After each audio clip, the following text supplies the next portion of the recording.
So yun guys, magandang hapon. Ito na at nagbili na tayo ng plywood para sa ating pangbubong dito. Sa ating ginagawang style parang e-bike.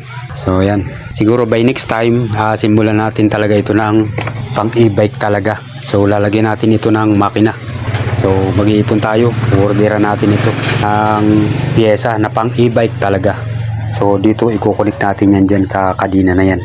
So didiskartehan natin yan kung paano yan magiging e-bike. So yan, nagbili na rin tayo ng pintura. So pipinturahan na natin yan. So yan, hindi siya mawawala dyan.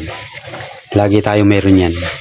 So yan guys, abang-abangan nyo yung pinakang kabuuan talaga nyan, yung may pintura na siya. So yung pintura natin, ito, naka-ready na yan. Ang style nyan ay e-bike talaga. Yan, ibububong na natin yan dyan mamaya-maya. So pagkabubungan na natin, yan, pipinturahan na natin yan para maganda na siyang tingnan. And then lalagyan pa natin siya ng ilaw. Nag-order na tayo ng mga ilaw dyan. Tapos yung ilaw dito sa likod, yung nagbi-blink dyan natin ilalagay. So yan, dito lalagyan pa natin yan ng cover dito. Kaya tayo nagbili ng plywood dito. Yung mga sobra dito natin lalagay. Siguro pati dito lalagyan na rin natin. Tapos dito open lang yan. Ayan yung pintuan natin. So yan, basta't abangan nyo na lang yung kabuuan nito.